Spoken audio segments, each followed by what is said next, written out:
Okay, so picking up right where we left off, what we have seen is we've seen two objectives where the cooperative gets to keep the profit at the cooperative, make a bunch of money at the co-op, so the co-op becomes a profit center and we hand that profit back to the farmer. And we've seen one objective where the co-op makes no profit. This is the objective of maximizing the amount of product that the cooperative is going to move.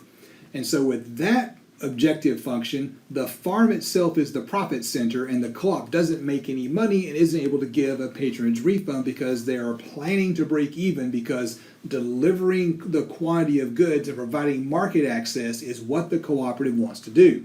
So what we're going to do now is we're going to turn the page and we're going to look at a different possibility. But before we look at that different possibility, I need to talk about something else. And it's something that you may have forgotten, but we definitely talked about it in a previous course. So if you're one of my students in my program, you've seen this before. But if you're just some random person who finds this on YouTube, you may not have seen this context. So here we have a demand curve, and here we have a supply curve. And we have an equilibrium quantity, Q star, and we have an equilibrium price, P star. And we have, let me change colors, this area right here. And my question is, do you happen to remember what this area is called?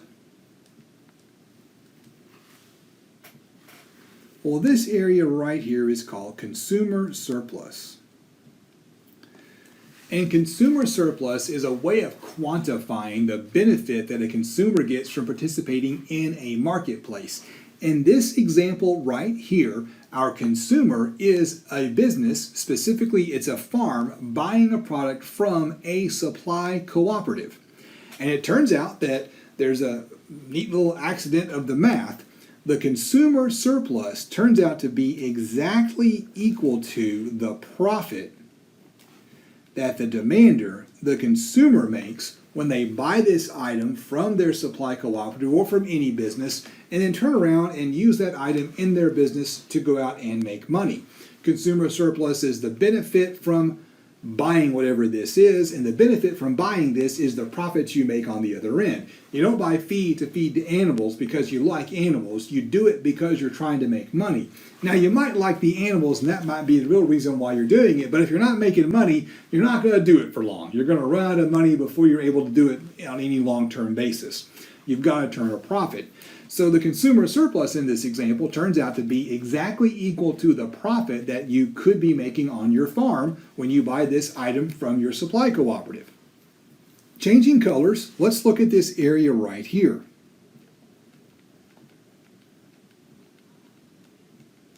This area under the curve, it's got a name too. Do you remember what it is? I hope some of you do remember it. That is our producer surplus.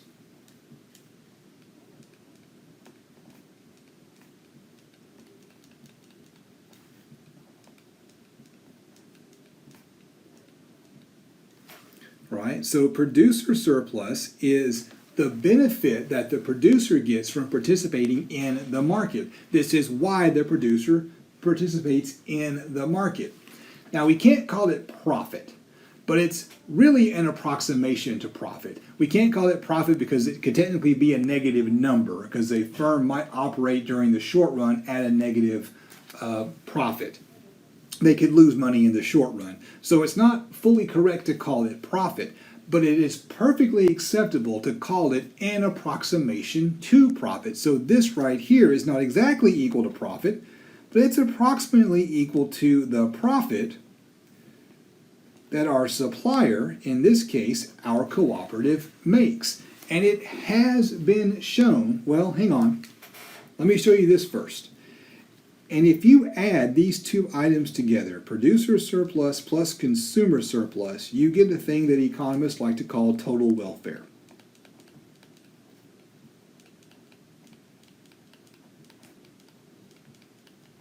And it is well known in economics that a market sitting at equilibrium in perfect competition is known to maximize welfare. It maximizes the sum of the producer and the consumer surplus. So if you want both individuals in the market transaction, the buyer and the seller, to jointly make as much money as possible, then you want the market to be sitting at an equilibrium. And in our case, it is actual money because the consumer is another business that's buying something for use in the business.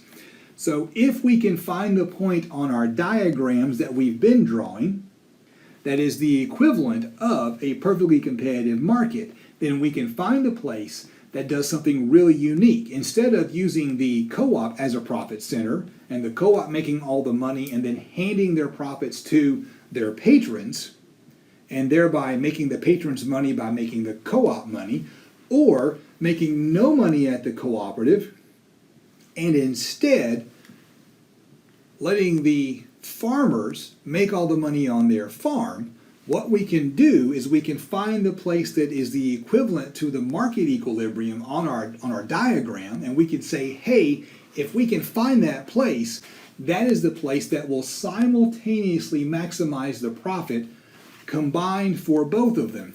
And I would argue, as an economist, that that is actually the point that you should be operating at. Well, why would I argue that? Well, here's why. It's pretty straightforward. The goal of the cooperative is to make as much money as possible for our producer. If they can make as much money as possible for the producer, then they're doing what they should be doing, right? The co-op's goal is to maximize profit, but not the co-op's profit. The co-op's goal is to maximize the profit for the farmer that is a member of the cooperative. Unless it's a market access style cooperative that wants to maximize the quantity. And so if you can find this point, you will jointly maximize the profit for both the off-farm operation of the co-op that the farmer owns and the on-farm operation of the farm that the farmer owns. Let's see if we can find that point. All right, we draw our diagram. I hope as you're getting bored of this diagram by now. Quantity, price, let me zoom out so it's easier to see. We have our average total cost curve. We have our marginal cost curve. We have our demand curve. And we have our marginal cost curve. And this is scenario number 4. Maximize joint profit. Now that is what I like to call it because that's the context that I understand it best in. The reference material that we use for this calls it maximizing member returns, including patronage refunds. And if you were to go look at the reference material that we use for this, this is their 3rd version. I make it my last version because I feel like it needs some explaining before we get there. So just some context there. So if you were to go and pull this up in the documents online, I think Dr. Royer, Jeffrey Royer produced this document, you would see that their scenario 3 is my scenario 4 and vice versa. I'll make sure you have some links inside the D2L course shell, or inside the course materials rather, to get to that. So that's an important thing to keep in mind. So we're going to maximize joint profit. That's our point number 4. And that's going to happen at the point where we have the equivalent of a perfectly competitive equilibrium. Well, how do you find a perfectly competitive equilibrium? Well, if you remember the other page, what did you need? You need a supply curve and you need a demand curve, and the equilibrium happens where supply and demand meet. So in our example here, we need a supply curve and a demand curve. Let's take a look. We have a demand curve. So that's a good start. Let's change colors. Right? We have a demand curve, so that's a good start. So the question is, do we have a supply curve? And I'm looking at the diagram, and I haven't labeled anything supply. But I hope you remember this.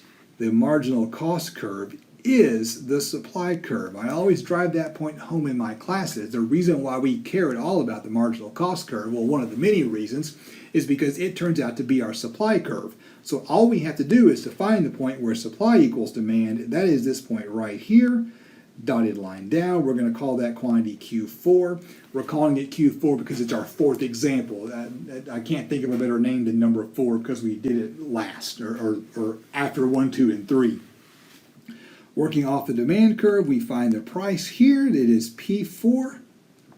And then we use the average total cost curve. It just happens to cross the MC curve. It did that because of the way I drew it this time. It doesn't have to happen that way, so that's not what you should be focusing on. It's where this quantity line hits the average total cost curve, not where the marginal cost curve is just where I drew it. Don't think that that matters. Weird coincidence when you draw things sometimes. All right, we take this over just like we've done before until we get to this point, and we call this C4 because C4 is our fourth cost. And our patronage refund is going to be P4 minus C4, and our net price is going to be equal to C4. So after you get your patronage refund, the net price is the price that you're going to receive.